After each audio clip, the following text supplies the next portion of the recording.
ஆச்சி கொழுக்கட்டை மாவு வந்தாச்சு. ஆச்சி கொழுக்கட்டை மாவிற்கு கொழுக்கட்டை அச்சை கேட்டு வாங்குங்கள். டிடிபேட் நேயர்களுக்கு வணக்கம். இன்றைய சிறப்பு நேர்காணலில் நம்மோடு இணைந்திருக்கிறார் மூத்த பத்திரிகையாளர் மாதவன் அவர்கள். சார் வணக்கம். வணக்கம். டெல்லி அரசியல் பொதுவா அங்க மேலேயே தான் இருக்கும். பட் இப்ப இந்த குடியரசு துணைத் தலைவர் விவகாரத்துல பொறுத்த வரைக்கும் 2 கேண்டிடேட்டும் சவுத்ல இருந்து அனௌன்ஸ் பண்ணப்பட்டிருக்காங்க. இந்திய கூட்டணி சார்பாக சிபி ராதாகிருஷ்ணன், இந்தியா கூட்டணியில இருந்து சுதர்சன் ரெட்டி. எப்படி சார் புரிஞ்சுக்கிறது? அதை புரிஞ்சுக்கிறதுக்கு அதிகம் ஒன்றும் இல்லை. அதுல முக்கியமா என்னன்னா, அதிகம் இல்லைன்னு எதுக்கு சொல்றேன்னா, இப்போ இந்த 2024 தேர்தல்ல நீங்க ரிசல்ட்ஸை பார்த்தீங்கன்னா தெற்கு வந்து ரொம்ப முக்கியமா இருக்கு மோடி அரசாங்கத்துக்கு. அதாவது ஒன்றிய அரசு சொல்லுவோமே, மத்திய அரசுக்கு. தெலுங்கு தேசம் கட்சி வந்து மோடியை ஆதரிச்சதுனால தான் அவர் இப்போ 3வது முறையாக பிரதமராக இருக்காரு. அது அடிக்கடி நம்ம மறந்துடுறோம். ஏன்னா மோடியோட பர்சனாலிட்டியே அப்படி. அவர் நிறைய பேசுவார். அவர் நிறைய அவருடைய அரசாங்கத்தின் நடைமுறைகளும் அணுகுமுறைகளும் ஒரு மாதிரி ஒரு கம்பீரமா இருக்கும். அதனால அடிக்கடி நம்ம மறந்துடுற விஷயம் என்னன்னா, பீகார்ல நிதிஷ்குமாருடைய ஜனதாதள் யுனைடெட் கட்சியும் ஐக்கிய ஜனதாதளமும், ஆந்திர பிரதேசத்துல தெலுங்கு தேசமும் அவங்களுக்கு ரொம்ப முக்கியம். அந்த 2 காலில் தான் அவர் நின்றுட்டு இருக்காரு. இப்ப இன்னொரு பக்கம் பார்த்தீங்கன்னா, தெற்குல இப்ப கேரளத்துல கம்யூனிஸ்ட் கட்சி இருக்கு ஆட்சி, தெலுங்கானால காங்கிரஸ் திருப்பி வந்துருக்கு, கர்நாடகாலையும் காங்கிரஸ். இப்போ அந்த காலத்துல எமர்ஜென்சி முடிஞ்ச உடனே காங்கிரஸ் நன்றாக தோல்வி அடைந்த போது யாரோ இந்திரா இஸ் இந்தியான்னு ஒரு எமர்ஜென்சி போது ஒரு இந்த அவசர கால போது யாரோ ஒரு சொன்னதுக்கு பதிலாக யாரோ சொன்னாலும், இப்போ Indira is not India, Indira is only south இந்தியான்னு சொன்னாங்க. அந்த மாதிரி இது இப்போ அது ஆப்போசிட் ஆயிடுது. தெற்கை அவரால் பாரதிய ஜனதா கட்சியை பிடிக்க முடியவில்லை. இன்னி தேதிக்கு தெற்குல பாரதிய ஜனதா கட்சியின் செல்வாக்கு இல்லை. ஸோ அது வந்து ஒரு தேசிய கட்சி என்று சொன்னாலும் அது தெற்கை விட வடக்கில் இருக்கும் வட இந்திய கட்சியாகத்தான் பார்க்கப்படுகிறது, அல்லது பார்க்கப்படுகிற நிலையை நோக்கி செல்கிறது என்ற ஒரு கட்டாயமோ ஒரு அபாயமோ இருக்கு. மோடி அடிக்கடி தன்னை வந்து தேசிய தலைவர், பாரதிய ஜனதா கட்சி தேசிய கட்சின்னு சொல்றது, அது ஒரு தெற்கை வந்து கூட அழைத்து செல்லும் ஒரு கட்டாயமோ நெருக்கடியோ அல்லது ஆசைன்னு சொல்லலாம். தெற்கை நோக்கி அவங்கள படையெடுக்கிறாங்க. அதாவது இந்த இராணுவ படையெடுப்பு இல்லாட்டாலும் ஒரு விதமான நவீன தேர்தலை ஒரு யுத்த களமாக பார்த்தா அது படையெடுப்பு. அது தமிழ்நாட்டை எப்படியாவது ஜெயலலிதா இருந்த இடத்தை தான் பிடிச்சுக்கணுங்கிற ஒரு ஆம்பிஷன் இருக்கு, ஒரு ஆசை இருக்கு பிஜேபிக்கு. அந்த இடத்த வேக்குத்தான் ரொப்பணும்னு பாக்குறாங்க. அதுக்காக தமிழ்நாடு முக்கியத்துவம் வாய்ந்ததாக ஆகிவிட்டது. ஸோ அதை ஆகக்கூடியது எல்லாத்தையும் நீங்க முழுசா பார்த்தீங்கன்னா, தெற்கை வந்து எப்படியாவது தெலுங்கானாவை திருப்பி மீட்கணும், தமிழ்நாடை பிடிச்சுடணும், ஆந்திர பிரதேசத்து ஆதரவு தேவைப்படுகிறதுன்னு பார்க்கறதே தெற்கு ரொம்ப முக்கியமா போயிடுது. அதனால பொதுவாகவே இப்போ தெற்கு வந்து முக்கியம்.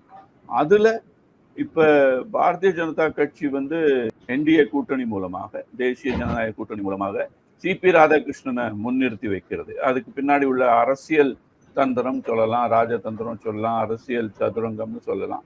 தமிழ்நாட்டை எப்படியாவது அவங்க கைப்பற்றிடணுங்கிறதுக்காக தமிழ்நாட்டுக்கு ஒரு முக்கியத்துவம் கொடுத்து அதுக்குள்ள ராதாகிருஷ்ணன் நிறுத்தும் போது, இப்போ அது RSS சார்ந்தவர் அவர் பாரதிய ஜனதா கட்சியில இருந்தாலும் கவர்னராக இருந்தாலும்ங்கிறதையும் மனதில் வைத்துக்கொண்டு சதுரங்கத்துல அவங்க இப்போ தெற்குலேருந்து ஒரு காய நகர்த்தினா நம்மளும் தெற்குலேருந்து தான் பண்ணான்னு ஒரு, அதனாலதான் ஐக்கிய இந்தியா கூட்டணி சொல்லுவோம்.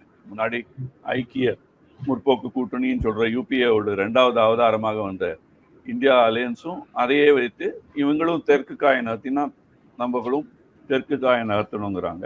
அதுல வந்து இன்னைக்கு சுதர்சன் ரெட்டியை சிபி ராதாகிருஷ்ணனுக்கு எதிராக நகர்த்தியிருக்காங்க அந்த காய ஒரு சதுரங்கத்துல. அதுக்கு பின்னாடி முக்கியமாக இது YSR காங்கிரஸ் அப்புறம் தெலுங்கு தேசம் கட்சி 2க்கும் ஒரு விதமான அது ஒரு சவால்.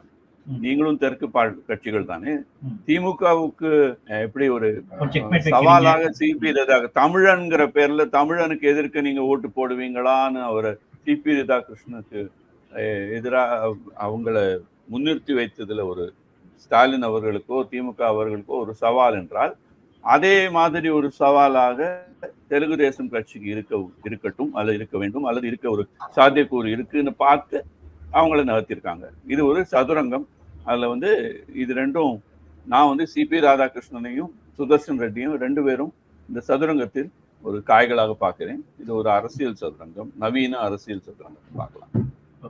சார், தமிழ்நாட்டை பொறுத்த வரைக்கும் இப்பயிலிருந்தே அந்த ஒரு கேம்பெயின் ஸ்டார்ட் பண்ணிட்டாங்க.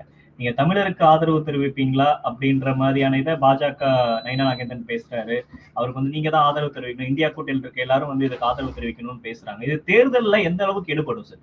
இன்கேஸ் இவங்க சிபிஆர் ஆதரிக்காம இந்தியா கூட்டணி வேட்பாளர் ஆதரிக்கிறாங்க அப்படின்னா அது எந்த அளவுக்கு ஈடுபடும்? நீங்க ஒத்து பாத்தீங்கன்னா இது ஒரு சிம்பாலிக் தேர்தல் தான் இதை நான் பாக்குறேன்.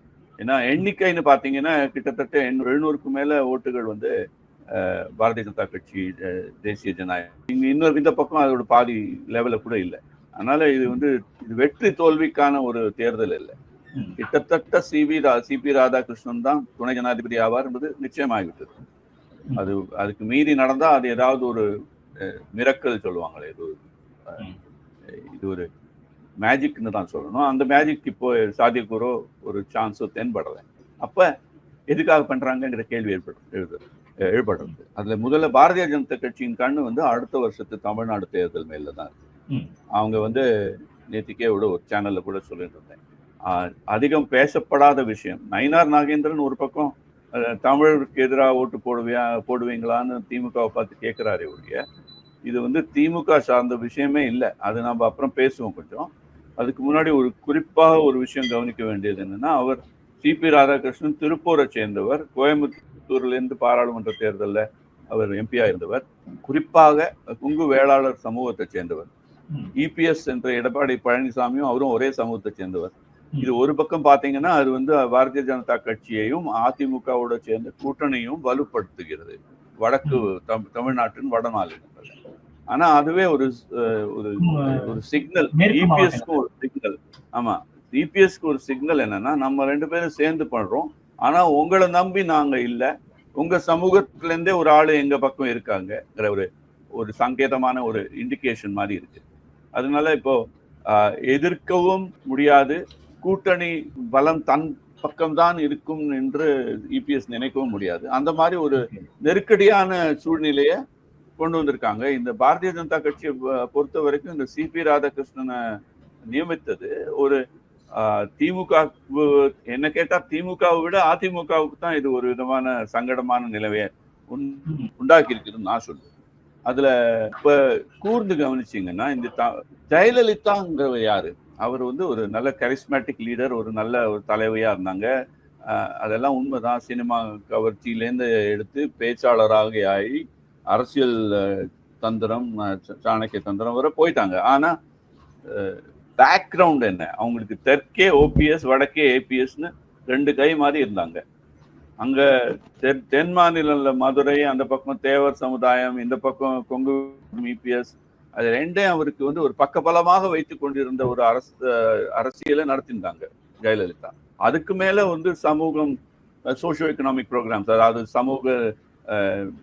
சமூகத்துக்காக அவர் பண்றது, பொருளாதார ரீதியில பண்றது, அதுக்கு மேல தன்னுடைய பர்சனாலிட்டி வச்சு பண்ணியிருந்தார். பாரதிய ஜனதா கட்சி அந்த தெற்கு வடக்கு பேலன்ஸ் பண்றதுக்காகத்தான் தெற்குல இருந்து நயினார் நாகேந்திரனையும் வடக்கிலிருந்து சிபி ராதாகிருஷ்ணனையும் நிறுத்தி வைத்திருக்கிறதுங்கிறது என்னுடைய ஒரு கணிப்பு. மேற்குல வரும் சார், மேற்குல வரும். இது தமிழ்நாடு அரசியலை பொறுத்த வரைக்கும் உள்ள ஒரு விஷயம். இந்த தேசிய ரீதியில பாத்தீங்கன்னா, தமிழ்நாடை நீண்ட நாள் நோக்குல எப்படியாவதுனா ஜெயலலிதா இருந்த இடத்துல தான் உட்கார்ந்துடணும். இப்போதைக்கு அதிமுகவை முன்னிறுத்தி இபிஎஸ் உடைய முதுகில ஏறி போகலாம். ஆனா அது ஒரு விதமான அன்ஈசி கோலிஷன், ஒரு நெருக்கடியான கூட்டணின்னு தான் சொல்றோம்.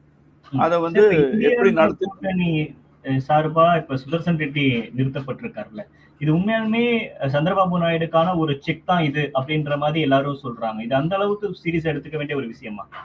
அது நான் ஏற்கனவே சொல்லியாச்சு. அது ஒரு விதமான பாலிடிக்ஸ் ஆஃப் எம்பாரஸ்மெண்ட் தான். எப்படி ஸ்டாலினுக்கு தமிழருங்கிற கார்டை வச்சு பாரதிய ஜனதா கட்சி ஒரு விதமான ஒரு இது ஏளனம் செய்யறது தான் சொல்லணும். இதனால ஒரு அரசியல் ரீதியில 6 மாசத்துல எல்லாரும் மறந்து போயிடுவாங்க.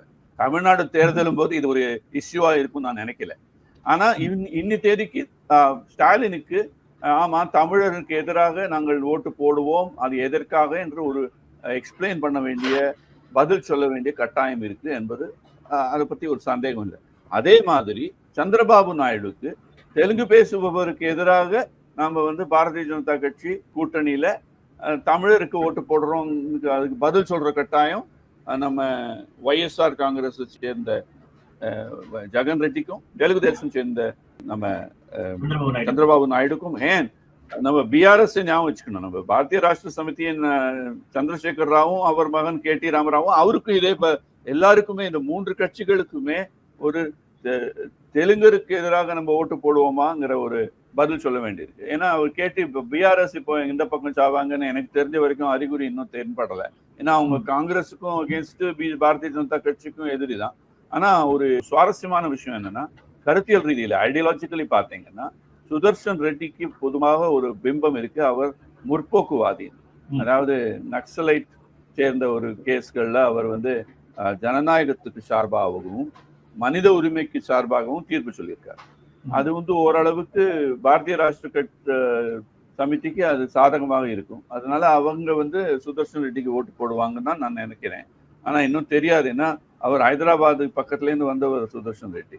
ஆனா பாரதிய ஜனதா கட்சி இன்னைக்கு ஏற்கனவே அறிக்கை விட்டாச்சு, அவங்க இது நக்சலைட்டுக்கு சாதகமாக இருந்த நீதிபதியை நிறுத்துறாங்கன்னு. அவங்க தன்னுடைய கருத்தியல் ரீதியில இதை இடது வலதாக பார்த்து, அவரை இடதுசாரியாக பார்த்து எதிர்க்கத்தான் செய்வாங்க. அதை வச்சு ஒரு பரப்புரை நடக்கும், அதை வச்சு ஒரு பிரச்சாரம் நடக்குங்கிறதும் சந்தேகம் இல்லை. அதனால இது தமிழ், தெலுங்கு, இடது, வலது எல்லாத்தையும் சேர்ந்த இந்த சதுரங்கத்துல இது ஒரு கருத்தியல் ரீதியான ஒரு மூவ்மெண்ட்னு நான் நினைக்கிறேன். அதுல சந்திரபாபு நாயுடுக்கும் ஸ்டாலினுக்கும் ஒரு விதமா பதில் சொல்ற ஒரு அவசியம் ஏற்படுறது, கட்டாயம் ஏற்படுறது. ஆனா நீண்ட நாள் நோக்குல இதை நான் பெருசாக பார்க்கல. இது டெஸ்ட் மேட்ச் இல்லை, இது ஒரு ரஞ்சி டிராபி மேட்ச் மாதிரி தான் கிரிக்கெட் பாஷையில சொல்ல போனோம். T20 லீக்னு சொல்லலாம். இது அது லீக் தான், இது வேர்ல்ட் கப் கூட இல்லை. இது கொஞ்ச நாளைக்கு பேசப்பட வேண்டிய விஷயம். ஆனா அதுக்கு அப்பால் ஒரு விஷயம் இருக்கு. சிபி ராதாகிருஷ்ணன் மாநிலங்களவையில அவர் எப்படி, ஏன்னா துணை ஜனாதிபதி என்பது ஒரு நம்ம அரசியல் சாசனப்படி கவனிச்சிங்கன்னா இது ஜனாதிபதியை விட ஒரு பவர்ஃபுல் போஸ்ட்னு சொல்லலாம். அது எப்படின்னா மாநிலங்களவையை நடத்தும் பொறுப்பு அவருக்கு தான் இருக்கு. அரசியல் சாசனம் சார்ந்த ஒரு அன்றாட வேலையை கவனித்துக் கொள்ளும் ஒரு பொறுப்பு அவருக்கு. அந்த பொறுப்பு இருக்கிற வரைக்கும் ஒவ்வொரு மசோதாவுக்கும், ஒவ்வொரு சட்டத்துக்கும், ஒவ்வொரு ஓட்டுக்கும் மாநிலங்களவையில அவர் எப்படி நடத்துறார், ராஜ்யசபால அதை எப்படி நடத்துறார், அதை எதிர்கட்சிக்கு சாதகமா பேசுறாரா, அல்லது நடுநிலையாக நடத்துகிறாரா, அல்லது ஆளுங்கட்சிக்கு சாதகமாக ஜெகதீப் தங்கர் மாதிரி அடிக்கடி பேசுகிறாராங்கிறதெல்லாம் கவனிக்க வேண்டிய விஷயம். அந்த அளவுக்கு இந்த பொறுப்பை பாரதிய ஜனதா கட்சி இவங்களுக்கு கொடுத்ததுன்னா அவருடைய பர்சனாலிட்டியும் அவருடைய வெளிப்பாடுகளும் நிலைப்பாடுகளும் இதை பாதிக்கும். ஓகே, இறுதியா ஒரு கேள்வி. மேற்குவங்கத்துல எலெக்ஷன் வரப்போகுது, கேரளாவில எலெக்ஷன் வரப்போகுது. பட் அதை எல்லாரும் காட்டிலும் தமிழ்நாட்டுக்கு அதிக அளவிலான முக்கியத்துவம் பாஜக கொடுக்குறாங்க அப்படின்றத எப்படி நம்ம பார்க்க வேண்டியது இருக்கு? தமிழ்நாட்டுக்கு இது அதிகமான முக்கியத்துவம்னு சொல்ல மாட்டேன் இந்த விஷயத்தை பொறுத்தவரை. அது இந்த தமிழ்நாடு தேர்தல் அவங்களுக்கு ஒரு முக்கியம். தமிழ்நாடு நீண்ட நாள் நோக்கத்தோட கைப்பிடிக்க வேண்டிய விஷயம். நான் விளக்கினபடி ஜெயலலிதாவோட இடத்தை தான் பிடிச்சிக்க வேண்டும்ங்கிற ஒரு ஆசை முக்கியம். ஆனா இது அவங்கள பொறுத்த வரைக்கும் இங்கிலீஷ்ல சொல்லுவாங்க ஹார்சஸ் ஃபார் கோர்சஸ்ன்னு. ஒவ்வொரு ரேஸ் பந்தயத்துக்கும் அந்த ரேஸ் கோர்ஸ் எப்படி இருக்கோ அதுக்கேற்ற குதிரையை விடணும்னு சொல்லுவாங்க. அந்த மாதிரி மேற்கு வங்காளத்துல அவங்க பங்களாதேஷ்ல இருந்து உள்ள நுழைஞ்சவங்களை ஒரு விஷயமாக வச்சு அதை ஒரு இஷ்யூ ஆக்கி பண்றதா அவங்களோட ராஜதந்திரம்.